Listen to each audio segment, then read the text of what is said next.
Questions of Doom. Hello and welcome back to another Questions of Doom.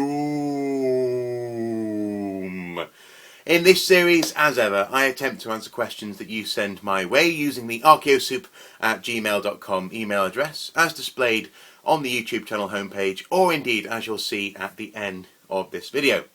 In answering these questions by video, it is my fond hope that the answer is made useful not only to the person who indeed has asked the question, but also to anyone else out there who may be wondering the same thing.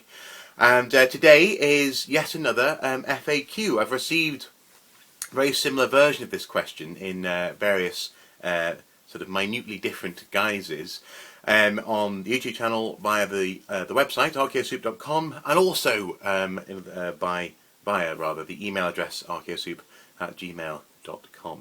So this question is really probably two questions. That's really what it boils down to. And the first one is, what are your credentials, Mr. Soup? Who are you to tell us about archaeology?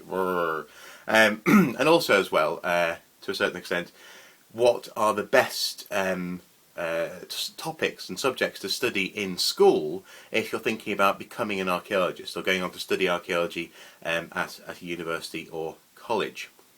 Well, the first question, the credentials question, I suppose most people have asked, what is your job? What do you do? Well, I'm happy to say, at the moment, my job is the manager, I suppose, or CEO of Archaeosoup Productions. And I'm quite happy to say that that is now my job, and it's been my job for technically the past month or so. But before that, I have and indeed did and indeed will continue to, in some guise, work with archaeological units in various parts of the country. I've worked as a digger on several units, both voluntarily and also in terms of paid work. I've worked as a site supervisor on 2 excavations, and I've worked behind the scenes. I've actually helped both helped set up museum exhibitions, but also on my own being responsible for sorting out a whole warehouse, a whole county's worth of of archaeological finds, and that was fun. And also as well, in addition to all this, I've also had lots of experience talking about archaeology to the public, which is one of the reasons why I set up this whole enterprise, this Archaeosoup YouTube channel, etc., so forth and so on. So everything from excavation to sort of analysis, of, in some cases, analysis, and also the proliferation of that information I've had experience of, both voluntarily and in terms of paid work. So I've had a fairly varied career so far in terms of an archaeological world, but at the same time not necessarily remarkable, actually. Most archaeologists, you'll probably find, have a myriad of roles under their belt, because frankly it's one of those sectors, and it's only got more like this over the past few years, one of those sectors where you have to be quite adaptable. You have to be able to add a string to your bow rather quickly and then become a master, whatever it is that you're being asked to do, so that you can frankly keep your job and or help the institution that you're working for develop and produce a service, or just make sure that they're looking after their finds without having to pay too much extra money. In other words, if you can be trained to do something, they'd much rather do that than necessarily pay for a whole new person. So archaeologists are usually adaptable folk, and usually fairly smart. In my case, again, this was linked in with that question. In my case, I got a first-class degree from the University of Durham here in the UK. It's a fairly good archaeological department, usually in the top 3. At one point, indeed, I think last year it was number 1. But let's not dwell on that, shall we? But it's one of those things where, yeah, I've certainly had a very archaeological specific career. But this leads into the second part of this question, or this question of doom, and that is, how did I get to go to university and study archaeology? Well, in my case, despite it being always having been a passion of mine, and ultimately having done rather well in uni with the subject, I actually wasn't really planning on doing archaeology when I went to university. I was one of those people who, unfortunately, was fairly good at most things in school, and therefore couldn't actually make up my mind. People were sort of going, "Well, why do you do this?" "Okay." "Why do you do this?" "Oh, okay." And I was sort of wandering around, not really actually focusing on anything. I just sort of did things, you know. So eventually, when it came towards the end of school here in the UK, there are A-level exams and ASs. I think I was the second year to do an AS. Pardon me. When it came to that, because I had no idea what I wanted to do, I focused in simply on subjects which I kind of enjoyed. So I did, if I can remember, art A-level, geography A-level, English literature A-level, and a music AS, which is like half an A-level. You do it for 1 year instead of 2. So art, geography, English and music, so all very humanitarian and humanities based, I suppose. Now this was because at the time I was thinking vaguely of going to art college and or pursuing some sort of design thing. You know, again, there was very amorphous. And it was actually having done a couple of years worth of intensive art that I decided this really isn't for me. It's just too tiring. You put so much of yourself into something and it gets marked by someone who looks at it for 10 minutes. And that just felt so soul destroying. So I went off on my gap year and decided to refocus on something else which I loved to do, and that was looking at the past, and that crystallised into archaeology, and the rest, as they say, is history. And here I am now in Archaeo Super Towers. They won't let me leave. But if I had my time again, if I was to go back and tell myself, Mark, yes, Mark, you will do archaeology. Prepare, yes, Mark. Then I probably actually would choose slightly different focuses or foci towards the end of high school. So one of them would be probably art still, not least because it grounds you usually in the history of art, and the history of art is very closely tied in with the history of humanity. Obviously Lascaux, the cave paintings, this kind of thing, and it goes all the way down on pottery, etc. And if you want to, you can learn an awful lot about, without even knowing it actually, but about archaeology through art history, and therefore art A-level. The second one would probably have been obviously history, simply because it's historical.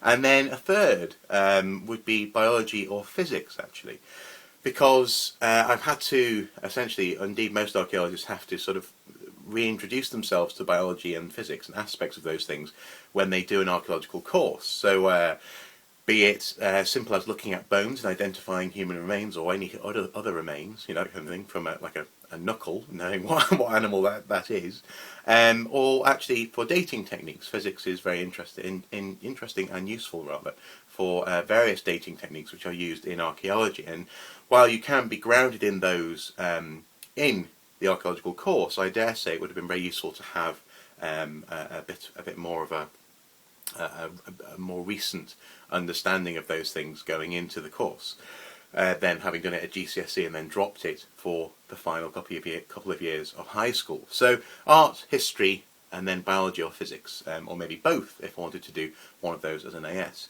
If you are asking and you have the option to do even more subjects to focus on towards the end of high school, I would add to those English literature, because it teaches critical thinking, teaches you to appreciate the subtext of things, the meaning of things, not just what is obvious. This is very important for archaeology. Religious studies, or RE, or whatever it's called in your particular school and or college, mainly because studying other people's beliefs is a great way of introducing yourself to thinking about other people's lives and their lifestyles and how people live in different ways to how you do. And this is invaluable for archaeology. Often archaeologists have a bit of a culture shock, and this is actually even more the case for anthropologists, who go out and often meet living human beings who live elsewhere, because you're exposed suddenly to the fact that people don't do things the way you do, and haven't done things the way you do for most of human history. So in some ways religious studies is a great way of getting your head around the fact that people think and do other things. And it depends on what town you're from as well. I know certainly of some people in my high school who I don't know, would have had trouble accepting that anyone did anything at all different to what they were doing in the Vale of Clwyd, as it were. And the final one, I suppose, I would add to that, if I could do a total of 7, it would be computer science, ICT, or whatever it is called in your school or college. The main reason being that archaeology is increasingly, as most things in life, increasingly based in the digital realm, and the more fluent you are with computers, the more easy you will find taking to this world of digitized information. For example, there are something called a GIS, Geographical Information Systems, which layer just terabytes of data about landscapes, and the way that information is gathered, if you understand it and you can process it and apply it to your site, not least other things. For example, there are certain digital analyses that you can do of archaeological data, which can be done using very complicated algorithms. Then all this information, all these skills will be very useful and will serve you well if you can have some understanding going in to the course of the fact of not only the fact obviously that computers exist, but also actually how to use computers in a way which gets the best out of data, and also actually statistical analysis. That's a fairly big part of it, and that is definitely invaluable. What is statistically important or significant is a big thing, I suppose, to try and understand.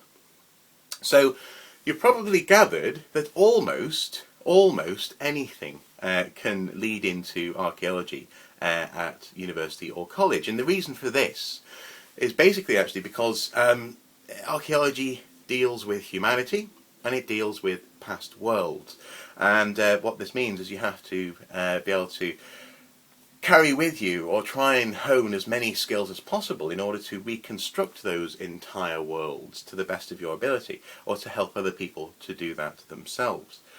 I suppose the best advice I could possibly give, given that my route into archaeology was far from preordained, far from planned, as it were, even though it was an interest.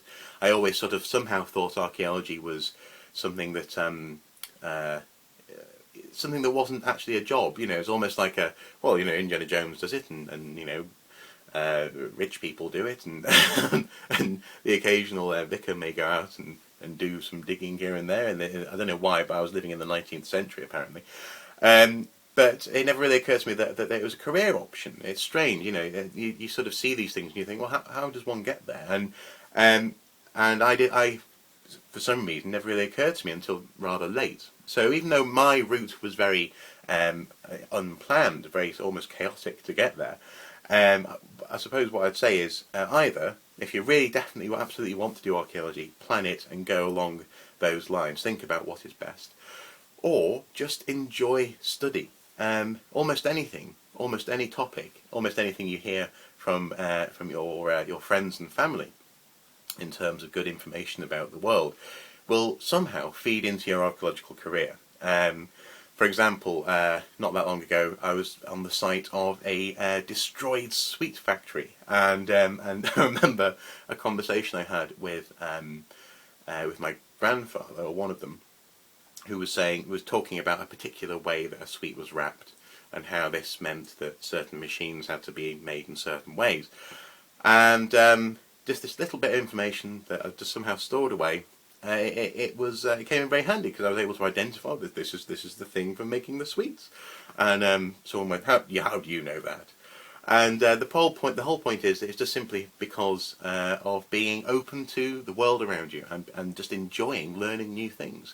And that, I suppose, actually is the definition, to a certain extent, or one of the definitions or hopes of an archaeologist, is to learn more about new stuff from the past. So the more you enjoy learning, the more you're going to enjoy archaeology, and the more you enjoy learning, the more you're going to be prepared for a career in archaeology as well. So that is the big summation of this discussion, is just simply good luck, and enjoy your studies. Apply yourself. It doesn't have to be hard work either. I mean, essentially archaeology for me was nothing more than an interest from the age of a toddler all the way through my life. I've been interested in the past. And if you're interested in something, it's so much easier to get up in the morning and drag yourself in to do it. So yeah, good luck and keep on enjoying, keep on being curious, and hopefully, not even hopefully, I can guarantee that will serve you well. So that's me. I've rambled on a bit about what may be good or bad or indifferent for you and your archaeological career. But obviously, my career is only my career. So what I would do is say to any of you other archaeosapiens out there, archaeosupians, if you have any additional thoughts or anything that you'd like to say about how you got into archaeology, which you could share with these several people who have asked this very similar question, please feel free to comment below, be it on the YouTube channel or indeed on archaeosoup.com. There'll be a page underneath this video where you can type away your opinions and thoughts, and I'm sure that this information will be invaluable to those people who have asked, because I mean, frankly, I'm almost jealous. They actually know they want to be an archaeologist, and they're still yet to finish school. So well done. So thank you very much for asking, everyone. Thank you, and hopefully you'll find this video useful, and hopefully you'll find the responses useful. So until next time, thank you, and be good. Bye bye.